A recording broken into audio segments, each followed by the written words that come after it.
podcast hoje falaremos um pouco sobre a Suécia. Por que é considerada a pequena economia aberta do pós-guerra? Não entrou na modernidade com um regime de livre comércio. Depois das guerras napoleônicas, o governo promulgou uma lei tarifária fortemente protetora, proibindo a exportação de algodão cru e a importação de produtos acabados de algodão. Em um período de 100 anos, o país havia se transformado de um país pobre de continente europeu em uma das nações mais ricas e prósperas da economia ocidental. O Estado sueco conseguiu traduzir os avanços tecnológicos da época e o estímulo externo de uma demanda crescente no mercado mundial em um processo de desenvolvimento econômico extraordinário. Os 100 anos de prosperidade só terminaram no quarto final do século XX, com uma das piores crises da história da economia sueca. Portanto, este trabalho busca traçar um panorama sobre o desenvolvimento econômico sueco através do exame do período de maior sucesso e sua história da crise subsequente a esta fase, identificando como elementos centrais para este processo a participação do Estado e a influência do cenário internacional. Verifica-se a forte correlação desses dois elementos com a sua trajetória econômica. Em meados do século XX, a Suécia se apresentava como um modelo de sucesso econômico e social. Possuía simultaneamente uma posição consolidada no comércio internacional e um dos mais abrangentes sistemas de seguridade social. O aclamado modelo sueco conciliava a preocupação social com uma política econômica ativa, principalmente em relação ao mercado de trabalho.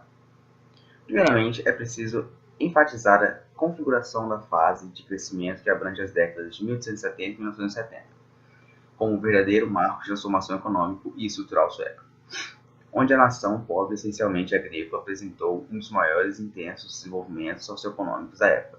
O século XX constituiu o período mais próximo da industrialização e do crescimento sueco.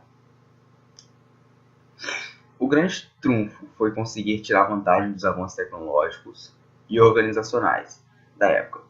O acréscimo no valor adicionado e a diversificação dos produtos e da sua pauta de exportação ampliou a capacidade de capitalização interna e elevou a renda nacional. As duas primeiras revoluções na estrutura de produção e acumulação capitalista trouxeram vantagens incalculáveis para o país, pois elevaram a demanda internacional de seus recursos internos. Entre 1870 e 1976, a Suécia possuía um dos maiores PNBS per capita na economia ocidental. Isso é com você, meu amigo Júnior do Pitinho. Vai lá, moleque. Bem, William Coelhinho. O desenvolvimento econômico e industrial sueco entre os anos de 1870 a 1976 foi de 3% do seu produto nacional bruto e de 2,5% do seu produto nacional bruto per capita e de 4,1% a sua produção industrial e de 2,8% a sua produção industrial por empregado.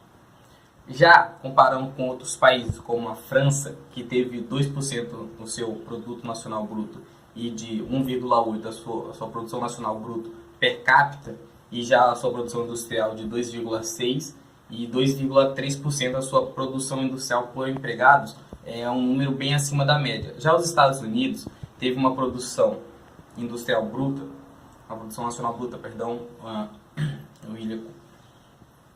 foi de 3,6% e 2% a sua produção nacional bruta per capita. Já a sua produção industrial foi de 3,9% e a sua produção industrial por empregados foi de 2,8%. Bem, William, as taxas anuais de crescimento econômico per capita dos países industrializados e a economia mundial entre os anos de 1871 a 2005 foram respectivamente num período de 1871 a 1975. A Suécia ela apresentou um percentual de 2,4%. Já os Estados Unidos apresentou um percentual de 1,8%. Os países nórdicos apresentou um percentual de 2%. O Japão apresentou um percentual de 2,4%.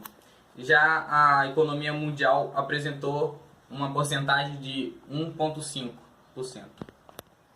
Agora, entre o período de 1975 a 2005, a Suécia já apresentou novos valores percentuais de 1,7%, os países nórdicos apresentou 2,2%, os Estados Unidos apresentou 2%, houve uma melhoria de 0,2% aí nos Estados Unidos, o Japão apresentou 2,2%, e a economia mundial houve uma melhora de 0,5%, ou seja, foi para 1,6%. Bem, a cronologia da desregulamentação do setor bancário sueco ocorreu da seguinte forma. Em 1978, houve a remoção de teto para taxas de juros de depósitos bancários. Em 1980, houve o aumento do teto para emissões de taxas para títulos do setor privado. E nesse mesmo ano, houve a remoção do controle sobre empréstimos para companhias de seguro. Em 1982, houve a remoção de impostos sobre os certificados de depósitos. Em 1983, houve autorização para estrangeiros deterem ações suecas. Em 1985, houve a remoção do teto para novas emissões de obrigação de empresas privadas. Em 1986, houve a remoção do requisito sobre os bancos para segurar títulos do governo e habitações. Já em 1986 a 1988, teve aumento do teto para taxas de empréstimos bancários.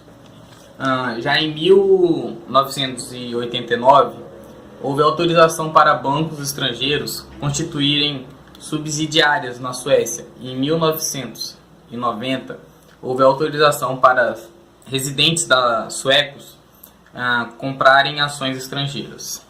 É com você. Espero que tenham gostado. Tenham uma ótima noite. Bye.